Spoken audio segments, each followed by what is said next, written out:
Hello everyone, welcome to the class. Beta, this lecture is for the revision of chapter 10, and name of the chapter is Colonialism and the Countryside.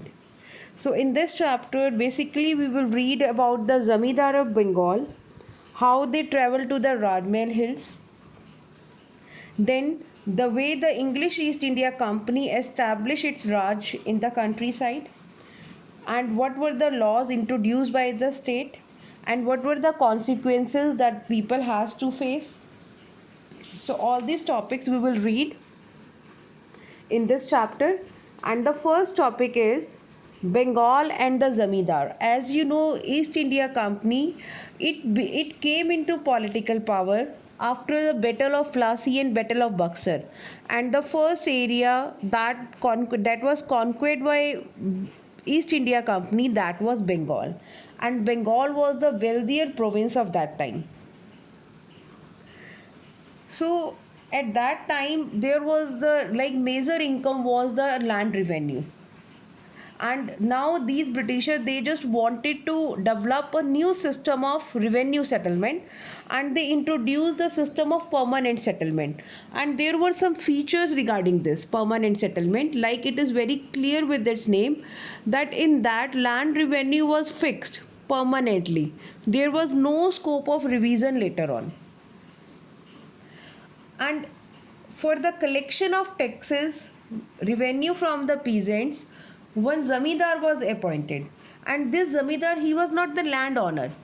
He was appointed by the Britishers to collect the taxes, but zamindar has to pay the tax on the fixed date, and if he was unable to pay, then his zamindari will be taken back and it will be auctioned to someone else. So zamindar, they were also under pressure during this permanent settlement, and there was the problem of unpaid revenue. Now this problem of unpaid revenue, there were various reasons regarding this, there were the famines and agriculture output was declining. So this was the reason that there was the unpaid revenue, and even nothing was done to improve the agriculture also. So this way there was the problem of unpaid rent. With that, now continuously these zamindars who were appointed by the British officials, they were defaulted on payments. So there were various reasons for these defaults. Like the first one was that initial demands were very high. Now question is, why Britishers they set up these demands so high? Because under this permanent settlement, revenue once fixed, it could not be revised. That is why, and even they hope for the expansion of agriculture, that the in future agriculture will improve. That is why they set up very high target for these land revenue.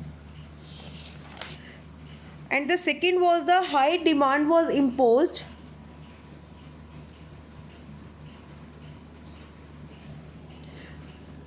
High demand was imposed in the 1790. At that time, agriculture produce were already depressed, and Britishers, they were expecting high produce. So it was making difficult for the ryots to pay their dues to the zamindar. And even with that, the third reason was the revenue was invariable, means there were no changes. This revenue collection was not flexible, because sometimes the harvest was bad, so and it created problem for the peasant. And the fourth reason was the permanent settlement initially limited the power of the zamindar, means zamindar's power, it was also limited by the Britishers. So even the company had recognized the zamindars as important, but they wanted to control and regulate them. So zamindar troops were disbanded, custom duties abolished, and their kachaharis, courts, brought under the supervision of a collector. Now this collector, that post was, that designation was very important, and even in any case, these collectorate beta, these became the alternative center of authority. And even whenever a Raja failed to pay the revenue, a company official was speedily dispatched to his zamindari with instructions to take charge of the district and to use the most effectual means to destroy all the influence and authority of the Raja and his officers. So this way, there were these zamindar as well as the peasants. They were under a lot of pressure, and that is why so many reasons were there that zamindar defaulted on payments. Now the next topic is about the rise of the jotdars. Because these jotdar, they were the rich peasants, and even they consolidated their position in the villages. And jotdar, they had acquired vast areas of land, sometime as 1,000 acres. So that is why, as they were rich, so that is why they control the local trade as well as the money lending also. And even they exercised immense power over the poorer cultivators of the region. So even for their large estate, they hire the poor cultivators and they cultivated their land, and they were known to be as the sharecroppers. It means labor work was done by them, all the inputs was given by these cultivators, and whatever agriculture produce was there, it was shared by both these jotdar as well as the cultivators. So in the villages, power of jotdar was more effective than that of zamindar. And even these jotdar, they resisted efforts by zamindar to increase the zama of the village, and even they prevented the zamindari official also while performing their duties. So the jotdar were most powerful in North Bengal, although rich peasant and village headmen were emerging as the commanding figures. Well, in some places they were called the havaldar also. Elsewhere they were known as the gantidars or mandals, and even their rise inevitably weakened zamindari authority. So these jotdar, they became more powerful than the zamindar. Now you can see this flowchart beta. Here see, this is given. On the top there is company, then under there was zamindar, controls numerous villages. अब इनमें क्या था, इनके नीचे क्या थे, riots और under riots. Then zamindar के साइड में क्या है, jotdar, a rich riot, also a trader and money lender. So here by this flow chart we just understand that zamindar were responsible for paying revenue to the company and distributing the revenue demand over villages. Each village riot, big or small, paid rent to the zamindar. And jotdar gave out loans to other riots and sold their produce. Riots cultivated some land and gave out the rest to under riots.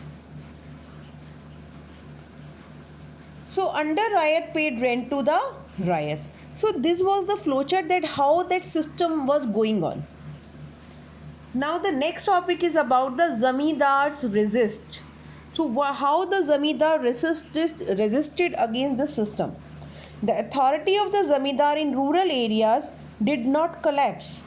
They faced with an high revenue demand and possible auction of their estate. They devised ways of surviving the pressures, and they even introduced the new strategies also. And fictitious sale was one such strategy, like we have read in the very first topic of this chapter also, an auction in Burdwan. It involved a series of maneuvers. The Raja of Burdwan, he was the first one, first transferred some of his zamindari to his mother, since the company had decreed that the property of women would not be taken over. So it means they were creating the new strategies just to save their land. Then a second move, his agents manipulated the auctions. The revenue demand of the company was deliberately withheld and unpaid balances were allowed to accumulate. So even they refused to pay up the purchase money, so that the estate had to be resold. This way, Zamidar's agents, once again the purchase money was not paid, and once again there was an auction. This process was repeated endlessly, exhausting the state and the other bidders at the auction, and at last the estate was sold at a low price back to the Zamidar. So, this way they were just framing the new strategies, and even Zamidar never paid the full revenue demand, and the company rarely recovered the unpaid balances that had piled up. Means जो भी pending जो areas थे those were accumulating, company was not able to get that, and such transactions happened on a grand scale, large scale, and between 1793 to 1801, four big Zamidaris of Bengal, including Burdwan, made Benami purchases that collectively yielded as much 30 lakhs. And of the total sales at the auction, over 15% were fictitious. And even so many other ways were also there in which Zamidars circumvented displacement. And when people from outside the Zamidari bought an estate at an auction, they could not always take possession. And sometimes even the riots resisted the entry of outsiders. They felt bound to their own Zamidar through a sense of loyalty and perceived him as a figure of authority and themselves as his praja. So this way Zamidar they were resisting, and they were creating the false auction, fictitious auction. So just because of this, by the beginning of the 19th century, the depression in prices was over. Thus, those who had survived the troubles, they consolidated their powers. Rules of revenue payment were also made flexible. As a result, the Zamidar power over the villages was now strengthened. And it was only during the Great Depression of 1930 that they finally collapsed and Jodhpur consolidated their power in the countryside. Now the next topic that is about the fifth report. Now there were many changes that we are discussing. Those were documented in the British Parliament also. And this topic is related to the fifth series of a report of the administration and activities of the East India Company in India. And generally it is known as the fifth report, and it contains 1002 pages. And out of these, 800 pages were appendices that reproduce petitions of Zamidar and riots. So from the time of company established its rule in Bengal, in the mid 1760s, its activities were closely watched and debated in England. There were many groups in Britain who were opposed to the monopoly that the East India Company had over trade with India and China. As you know, by that time, this British East India Company, they had the monopoly over the trade. Now, these groups wanted a revocation of the Royal Charter that gave the company this monopoly. As you know, in 1600, Royal Charter was provided to them. So now the other groups also wanted to revoke it, to change this charter.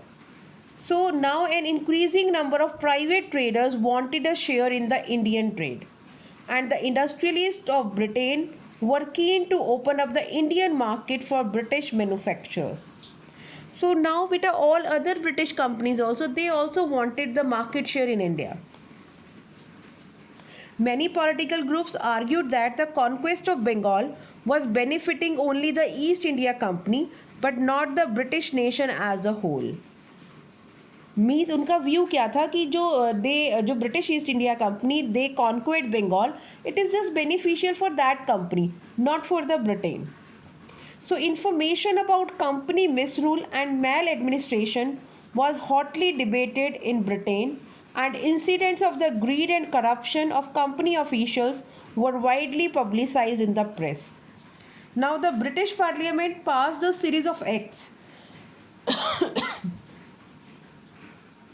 in the late 18th century to regulate and control company rule in India. And it forced the company to produce regular reports on the administration of India and appointed committees to inquire into affairs of the company. It means now company's working was supervised by the British Parliament. So the fifth report was one such report produced by a select committee, and it became the basis of intense parliamentary debate that how the East India Company is ruling over India. And even from over a century and a half, the fifth report has shaped our conception of what happened in rural Bengal in the late 18th century. The evidences contained in the fifth report is invaluable, but official reports like this have to be read carefully. We need to know who wrote the reports and why they were written. Even if we see the recent researches show that the arguments and evidence offered by the fifth report cannot be accepted uncritically. We cannot accept it as it is. So the researchers, they have carefully examined the archives of various Bengal zamindars and the local records of the district just to write about the history of colonial rule in rural Bengal. They indicate that intent on criticizing the maladministration of the company, the fifth report exaggerated the collapse of traditional zamindari power, and even as we have seen, even when zamindaris were auctioned, zamindars were not always displaced, given the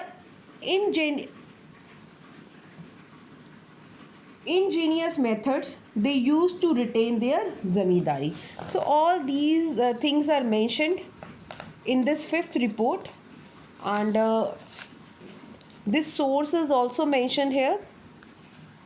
So that we will discuss later on. So hope all of you have understood the topic. Thank you and have a nice day.